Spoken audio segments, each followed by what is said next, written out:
Okay, Assalamualaikum warahmatullahi wabarakatuh. Kita akan sambung lagi pembelajaran kita hari ini, iaitu kaedah analisis, yang mana sebelum ni kita belajar kaedah analisis item di buku tunai, okey, ataupun mencari baki buku tunai, baki tunai dan baki bank. So sekarang kita fokus kepada analisis jualan. Okey, analisis jualan ini iaitu jumlah jualan yang kita ada, iaitu jumlah jualan yang kita ada ialah yang sebenarnya jualan tunai tambah dengan jualan kredit. Okey, jualan tunai ni nak ambil kat mana? Dalam buku tunai. Dalam buku tunai belah debit, yang mana senaraikan jualan kita campur semua, itu adalah jualan tunai kita. Jualan kredit nak ambil macam dekat mana? Kena buka akaun kawalan belum terima. Ya, akaun kawalan belum terima. Ingat lagi tak format dia? Akaun kawalan belum terima ini, akaun kawalan belum terima yang bersifat seperti aset, bertambah belah debit, berkurang belah kredit. Okey, di situ akan ada jualan kredit yang kita akan dapat. Ini cara dia nak menghitung jumlah jualan yang sebenarnya.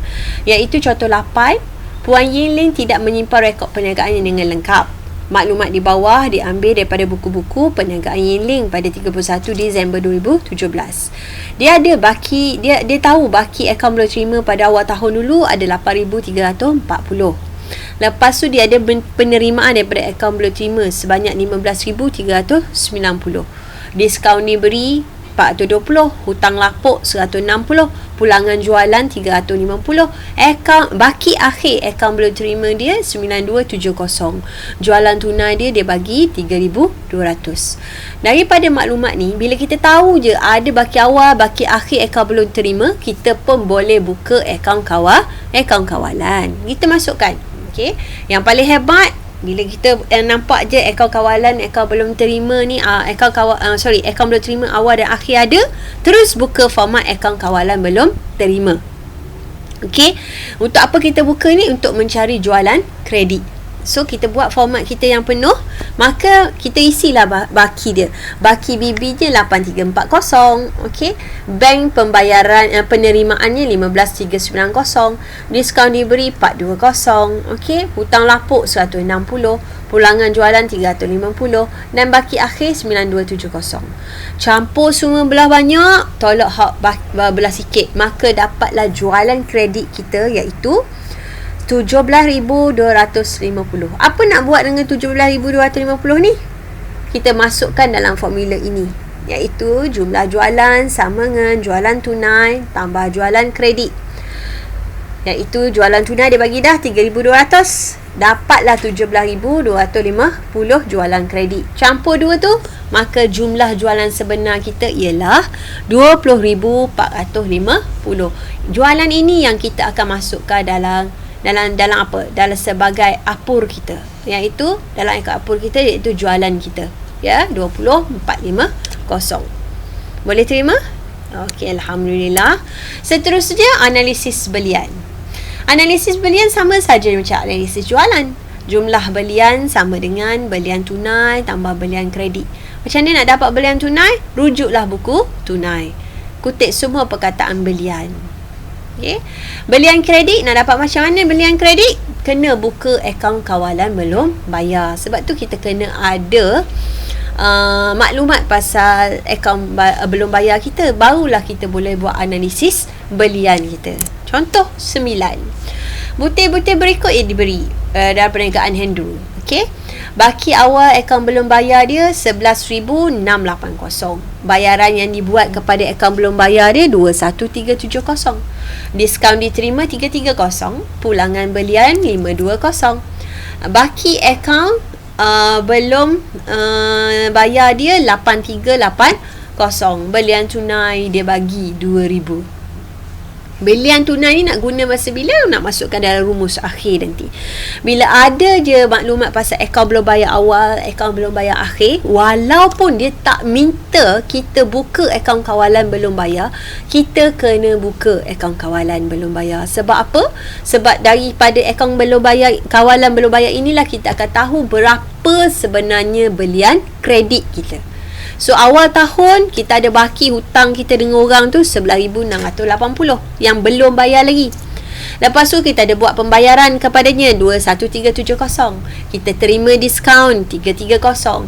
Kita buat pulangan barang rosak yang telah kita beli 520. Mengurangkan hutang kita. Okey, akhirnya hutang kita tinggal 8380. Jadi kita boleh tahulah, campur semua belah banyak, tolak belah sikit, maka kita tahu belian kredit kita 18920.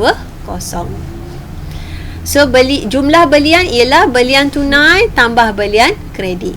Belian tunai dia bagi 2000 tambah 18920. Maka dapatlah jumlah belian sebenarnya ialah 20920. Itu cara nak menghitung jumlah belian dan jualan kita. Okey, sebab jualan kita tak semuanya tunai. Jualan kita juga mungkin ada jualan kredit secara hutang. So nak tahu tu kena buka akaun kawalan belum terima. Belian kita pun tak semua belian secara tunai. Ada belian secara hutang. Nak tahu yang secara hutang atau secara kredit itu, kita perlu buka akaun kawalan belum bayar. Inilah kaedah analisis, iaitu rekod tak lengkap. Okey, bila rekod tak lengkap, kita guna kaedah analisis ini untuk mencari jumlah jualan dan jumlah belian.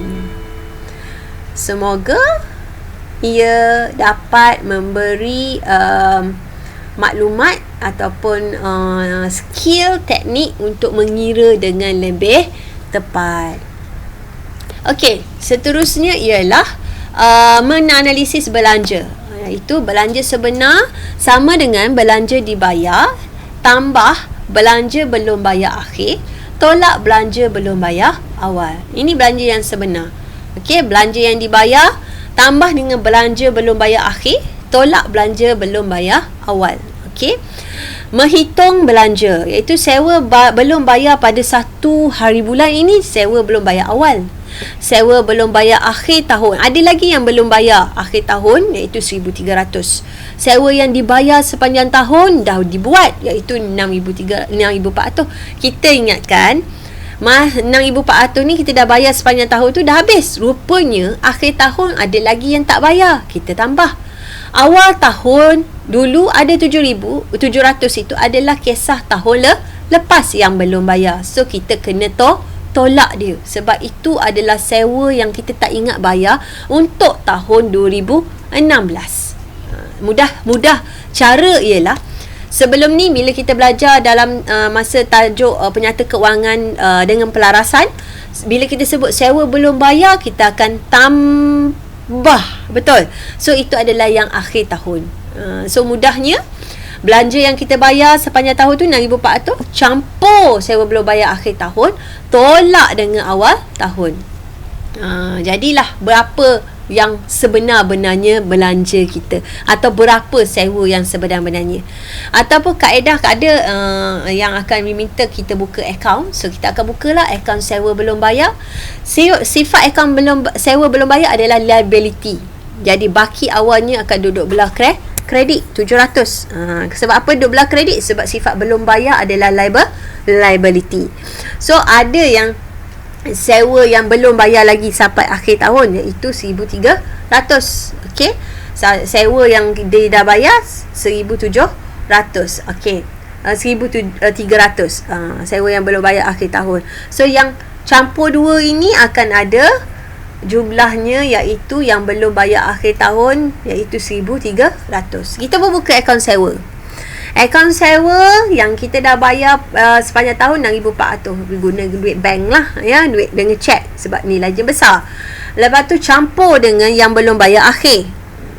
Okey, tolak dengan, kita akan letak yang belum bayar awal, kita akan letak belah kredit lah, sebab kita nak tolak. Maka yang sebenarnya kita belanja untuk sewa tahun itu ialah 7,000. Sewa ni 7,000 ni yang kita akan letak dekat belanja dalam apur nanti. Okey, itu saya terangkan analisis jualan, analisis belian dan juga analisis belanja.